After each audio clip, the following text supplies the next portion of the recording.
Defense News. It's proudly sponsored by Navy Federal Credit Union. If you're a member of our nation's armed forces, the Department of Defense, or if your family is, we'd be proud to serve you too.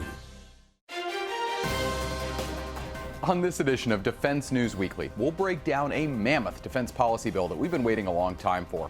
We'll also feature our interviews from the Reagan National Defense Forum and break down the future of the U.S. Marine Corps as it undergoes a fundamental transformation. With in-depth interviews, up-close video, and leading analysis, this is Defense News Weekly.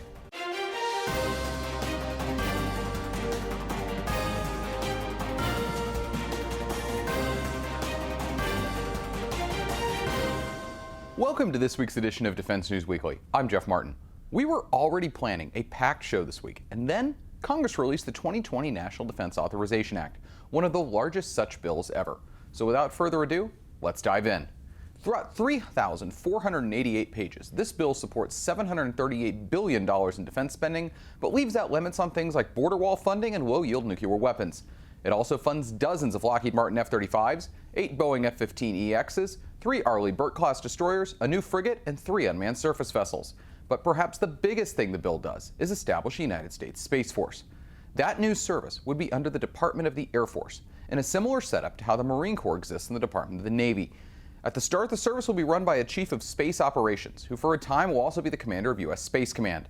The CSO will also sit on the Joint Chiefs. Now, the bill also establishes numerous bureaucratic positions to help speed up space acquisition. At the start, the new service will consist mostly of personnel from Air Force Space Command, based in Colorado.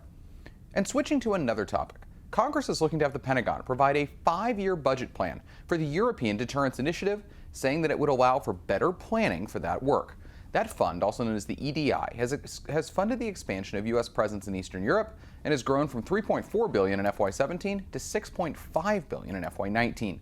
It also comes as the Army is prepping for the massive Defender Europe 2020 exercises next year across the continent. And Congress is intending to drop the cost of future aircraft carriers, capping the cost of the future USS Enterprise to $12.2 billion and her unnamed sister to $12.57 billion. That would be cheaper than the current cost cap on the lead ship of their class, the Gerald Ford, which is now $13.22 billion, 25% higher than the original target. Congress also wants to make sure that the next carrier, the John F. Kennedy, is able to support F-35C Joint Strike Fighters when it deploys, a feature that the Ford doesn't currently have. To get some more details on this year's bill and what it means for next year's NDAA process, Military Times' Leo Shane talked with House Armed Services Ranking Member Mac Thornberry at the Reagan Defense Forum. Here's what the Texas Republican had to say. Do you feel like this past NDAA process, we're coming to the end of it now? It's been a lot of back and forth. We're coming off a year where everything finished very early, which is not the norm. But do you feel like things were worse, or is this just sort of back to where we are normal? There's going to be these fights. It is a sprawling bill where you're going to end up having to fight a lot of those extraneous issues that come. No, this was the worst. It's certainly the worst I've seen in the last 25 years. Never before, at least in my tenure, and I don't think ever before, ever, has a NDAA come out of committee on a partisan vote. And this year it did. It came off the floor on a totally partisan vote. Not a single Republican voted for it, for example.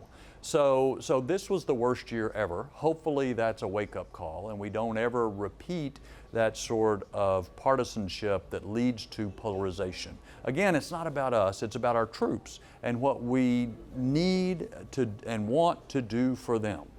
You've talked about these wake-up calls in the past, though, and there is still seems to be a disconnect between a lot of members of Congress and really understanding the importance of this legislation, the importance of the defense budget and where it goes. So if this is not the wake-up call, again, you're entering your final year in Congress here. What can you do in that last year to sound that alarm? Try to swing things back the other way. And obviously, as you point out, it's not just up to me. It's up to all 434 other of my House colleagues, 100 senators, the White House. There's lots of players involved here.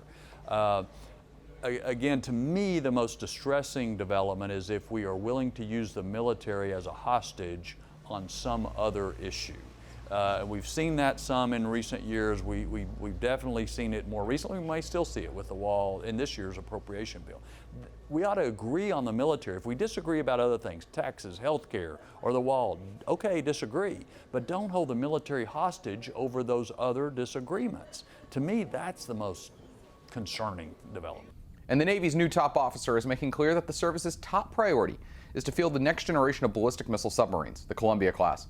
This week, Admiral Mike Gilday visited General Dynamics Electric Boat in Rhode Island, where the first of the class is being built with the goal of deploying it in 2031. The new boats would replace aging Ohio-class submarines and are a critical part of the nuclear triad. According to Gilday, the Columbia class will be about 38 to 40% of the Navy's shipbuilding budget in the coming years. And Lockheed Martin says the first shot of their bid for the Army's precision strike missile was a success at White Sands Missile Range in New Mexico. The missile was fired from a HIMARS launcher and flew roughly 240 kilometers. Lockheed Martin says test objectives were met. Raytheon, the other competitor in their program, still has to fly their missile, which is expected sometime in the coming months. Both companies are going to conduct several tests before the Army makes a pick for which will replace aging ATACMS missiles. And Singapore and the United States have signed a deal that would set up a Singaporean Air Force training detachment at Andersen Air Force Base on Guam.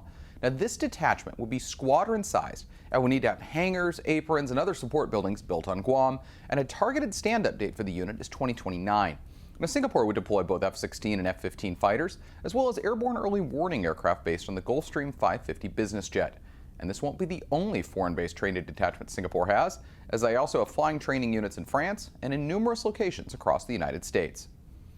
And this week, Undersecretary of Defense Ellen Lord briefed reporters on Pentagon acquisition, and to no one's surprise, the F-35 was the first topic. Here's what she told the briefing room.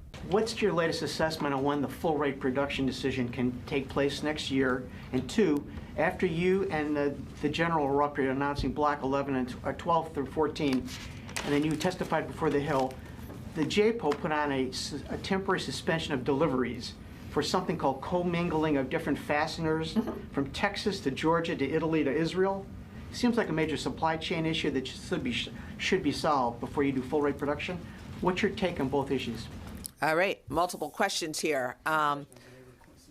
Okay, they were succinct. I take note of that. We expect the full rate production decision in the fall of 2020. And then relative to the fasteners, DCMA noted on 12 November that Lockheed had found instances of commingling of titanium and Inconel fasteners. I have full faith and confidence in Lockheed's ability to deal with quality issues such as these. I meet with Marilyn Houston on a monthly basis. At the time that they found the issue with the fasteners in November, we temporarily stopped accepting aircraft. Then the U.S. government and Lockheed engineering analyses were done. Those analyses showed that the aircraft were safe to fly. So on 27 November, we resumed accepting aircraft. So again, we are working with Lockheed. We have DCMA hand in hand with them, but I am fully confident that we have strong quality systems at Lockheed, and this will only make us stronger. Is this a one-off or is an indication of a systemic problem, though? I have no indication of a systemic problem, and that's why we have our government DCMA reps on the floor every single day working along with Lockheed to ensure we have no systemic problems. Now, right now, the United States Marine Corps is at the beginning of what could be its greatest transformation since World War II, as it shifts to a much more expeditionary model of warfare than it's done in Afghanistan and Iraq. And part of that means the Corps has to shed a lot of older, larger equipment. Here's what Corps Commandant General David Berger told me at the Reagan Defense Forum this past weekend. Sorry, Jeff Martin with Defense News. You talked about things that Marine Corps got to go on a diet, so to speak. What's your number one priority to cut out for the force?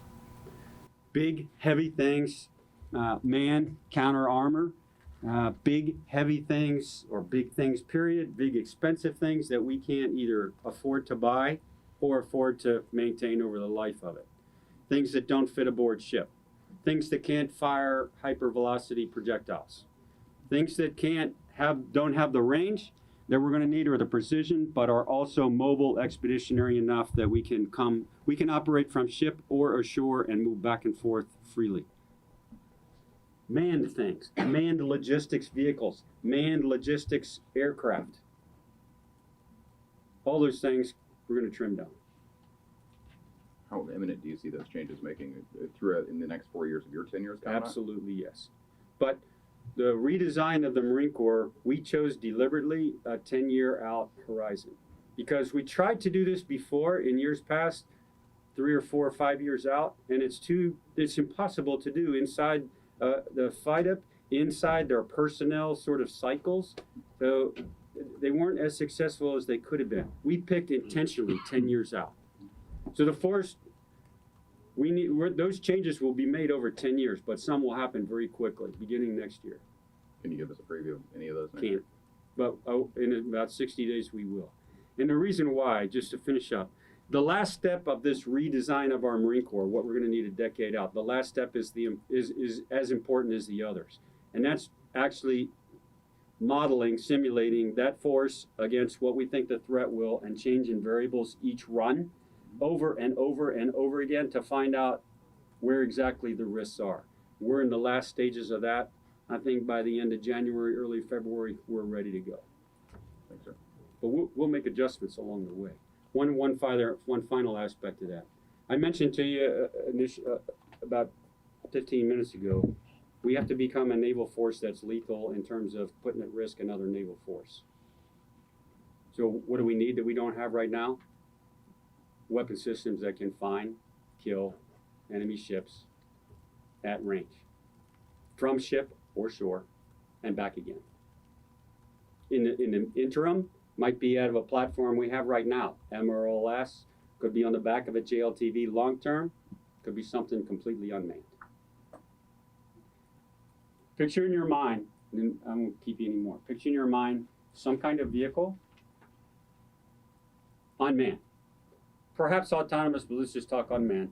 Moves from this point to that point, whatever, weight it on its own. Inside it, it's got more unmanned systems, ground or air. It's launching and recovering them, bringing them back as a mothership coming back. And you have these all over the place. This is your Marine Corps. We are that forward force. We got to paint the picture. To keep up to date with all of our coverage, be sure to visit our Facebook, Twitter, and LinkedIn pages. Also, be sure to add us on Apple's News app and other platforms for the latest updates. And when we come back, we'll talk about just how much the Pentagon could save with the department's acting chief management officer. Finding new ways to save money is always something the Pentagon strives for. And according to Acting Chief Management Officer Lisa Hershman, more savings are coming. Aaron Meta talked with her at the Reagan Forum, and here's what she told us. Well, ma'am, thank you for joining us today. Pleasure. Scenic Reagan Forum. I wanted to start by talking a number with you. Last year, the CMO's office found roughly $4.7 billion in savings. We did. I know you're still working on the final number going forward, but can you give us kind of a sense of what we should expect this year? We can. You can expect that we will beat last year's number, and it won't be insignificant. It will be by double-digit percentages. You're correct. We are working on validating those numbers, and I won't report those until I can give you something with fidelity. We're also working on being able to validate numbers that come from working capital fund sources, because right now they're very difficult to trace. But we are continuing to save money in those areas. We just want to make sure we're able to report it fairly. And those savings come from kind of reform efforts. Is any of that tied into the audit, the ongoing effort there as well? Absolutely. CMO was a co-sponsor of the audit with the comptroller, and we were very happy to do that. We have gotten so much value out of that in a couple of areas. Number one, we were able to collect a lot of data. And that data was in working with my chief data officer, Michael Conlon, and his data scientists, and some of the talent within the comptroller organization. We were able to put that data into a database called Advana that we are now using to source cost data that can be available to everyone and used for decision making and so forth. The other thing that the audit really helped was help us determine what are one-off issues or what are systemic issues. And from a reform standpoint, we are very interested in looking at the systemic things. Where do we need to make a wholesale change? So I always say that the audit-informed reform helps us prioritize, it helps us see where big issues are, and it helped us understand what might be DoD-wide issues other than some that might be just secluded to a certain area. And coming up, we're going to look at the status of modernizing America's nuclear arms stockpile. On this week's Money Minute, Navy Federal Credit Union personal finance expert Jeanette Mack offers our latest tips. There's nothing better than sitting down to enjoy holiday shopping from the comfort of your own couch. Some people never set foot in an actual store between November and December. Online shopping is so convenient, and most of the time it's safe and secure. Unfortunately, almost 60,000 shoppers will fall victim to holiday scams. So what can you do to make sure you're shopping securely? Knowing how scammers try to find their targets is the best way. Your wallet doesn't have to be stolen for a thief to take your money. Fraudsters will target shoppers with fake emails from seemingly familiar companies. So stay alert when opening emails offering deals, and don't click on any links. Copy and paste them into your browser. Keep tabs on your transactions in your bank account. Sign up for real-time payment alerts and two-step verification to prevent unauthorized access to your accounts. Most importantly, know what to do if something does go wrong. Many banks or credit unions allow you to freeze and unfreeze your credit and debit cards directly from their mobile app. They'll also help you understand the exact steps to take if your identity is compromised. With these tips, you can safeguard your accounts and enjoy your gift giving your way. Happy shopping and happy holidays. Thanks for that, Jeanette. We'll see you next week. To get more defense news coverage, be sure to visit our website at defensenews.com and subscribe to our early bird brief, delivered to your inbox every weekday morning to get you ready to start the day. And when we come back, we'll talk to a leading U.S. senator about if the United States is keeping up with Chinese military development. Iowa Republican Senator Joni Ernst is the chair of the Emerging Threats Subcommittee in the Senate, and certainly has a lot on her mind when it comes to if the United States is keeping up with China. Here's what she had to say to us at the Reagan Defense Forum. As the subcommittee chair for emerging threats and capabilities, I am very concerned that we are not keeping up with our near-peer adversaries when it comes to things like artificial intelligence, quantum computing, hypersonics, all of these technological advancements that we need to keep not only our men and women safe, but also keep those adversaries at bay. But the goal is not to just keep up, though. It is to outpace those adversaries. And that is a big worry of mine, is that we have not been developing this technology fast enough to outpace those adversaries.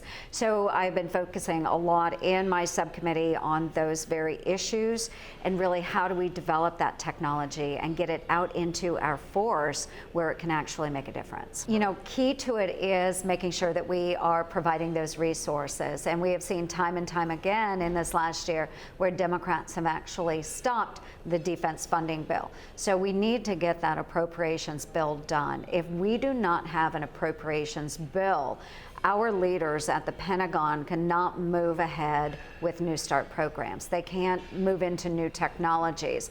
Continuing resolutions don't allow them to do that. So that is the first thing.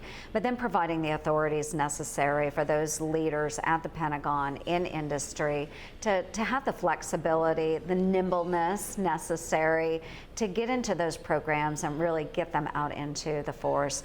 We're really excited about this, and that's why we continue to push the issue. The National Nuclear Security Administration is responsible for the safety of America's nuclear stockpile. And at the Reagan Forum, Administrator Lisa Gordon-Hagerty spoke with Aaron Mehta about the work the organization is doing in 2020. Ma'am, thank you for joining us today. I wanted to start by looking ahead to 2020 a little bit. For the agency, what are some of the priorities that you're trying to hit in the next year? My priorities are the same as they have been all along, is we need to modernize our infrastructure for our entire nuclear security enterprise, because doing so will be able to help us get to a modernized nuclear weapons stockpile. That is our first and foremost priority.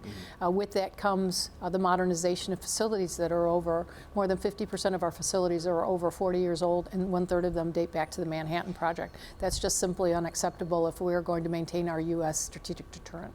So in that regard, that's the first priority. Coupled with that, however, is we can have the finest facilities and the finest infrastructure, but without a very important, capable workforce, we're nothing. So we have to continue to improve and make the investments necessary for the next best and brightest workforce for the 21st century. As you may know, more than 40% of our workforce is eligible for retirement in the next 5 years. Again, what we're trying to do is break the paradigm of the old government bureaucracy in terms of hiring practices, and we're looking at it from a corporate-wide approach. We're looking to hire about 4,000 to 5,000 people over the next several years, year after year, to make those investments in the next workforce for our 21st century enterprise. Looking forward again to 2020 and maybe a couple of years forward, What's the biggest concern to the modernization programs? The biggest concern for us is continued stable funding. So what we need is we need to make sure that it's reliable, that we know what our funding will be for the future, for the out years, because year-over-year funding is not going to get us anywhere. As far as continuing resolutions, they hurt us immensely because we're not quite sure if we can start new programs and where those will be. So we effectively put these important infrastructure programs, these investments that we're making in the modernization of our infrastructure on hold. And so it will have a deleterious effect on where we're going to be as we develop and recapitalize the nuclear security infrastructure for our 21st century needs. You talked to a couple of reporters in November. We asked about the CR, and you said, it's concerning, but we're doing okay right now. We are. We're now a month later, and we're looking again for another month. Are you at all worried that we're getting closer to a point where you see real, true impacts? We have really tried to forward project where we will be to minimize the effects that a CR would have on us. We're hoping that Congress will fulfill its obligations and provide us with an appropriations bill, and we're confident that they will. They've been very supportive of our nuclear security enterprise in the past, and I know they're working hard on that.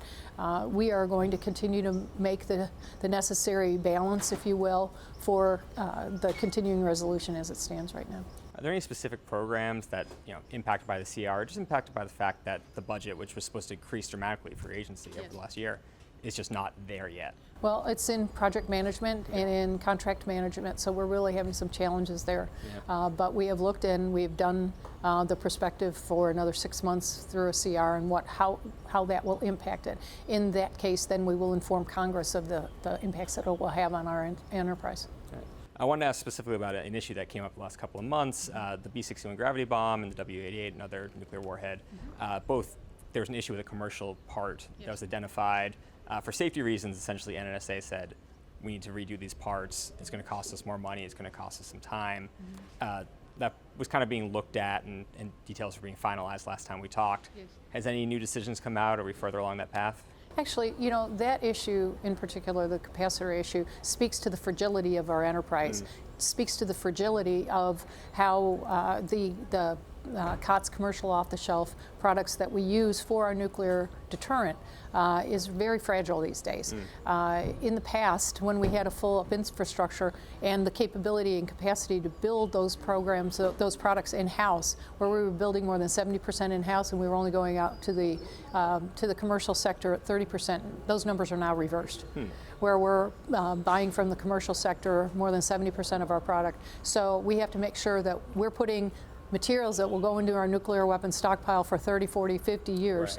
They have to be of the highest quality. And we didn't like what we saw out of the capacitor, so it was a challenging issue, but we've also learned from that. So we're anticipating other challenges that we will have in the future, and there's no doubt that we will find other challenges, but from this situation we will learn from it. At the present time, we're not looking or seeking for new resources in 2020. We have worked with the Air Force on this issue, the Air Force and the Navy on this issue. We've rebalanced schedules. We've worked with them. It looks like it'll be approximately at the present time a 20-month delay. Okay.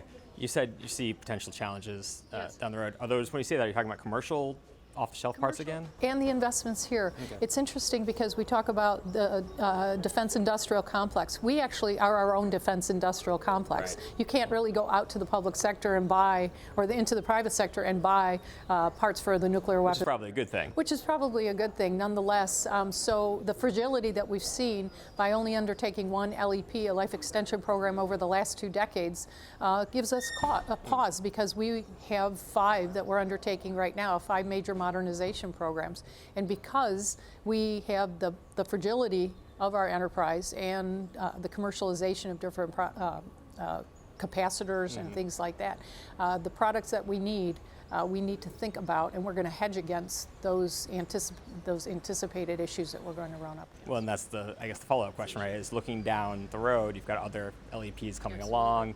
Are you already looking at the plans that you had for that and trying to tweak them or change them? We're looking at everything. We're looking at investments in 3D printing. We're looking at other ways, innovative ways. We're trying to make it more efficient. We don't want to touch a nuclear weapon once it goes into the stockpile. We want to do everything we possibly can to leave it alone, and instead of changing out parts parts and operations like that and doing maintenance on them. We want to minimize the amount of maintenance that we do in the weapons once we put them into the stockpile. And so in this regard, we're looking to see if there are more efficient ways of doing it. We've just come off a 20-year campaign with the W-76 and we learned a lot from that, and we will continue to apply the lessons learned from that to our future programs. That's all we've got time for this week, but if you want to see and read more, be sure to head over to defensenews.com. Thanks for joining us, and we'll see you next time.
Defense News. It's proudly sponsored by Navy Federal Credit Union. If you're a member of our nation's armed forces, the Department of Defense, or if your family is, we'd be proud to serve you too.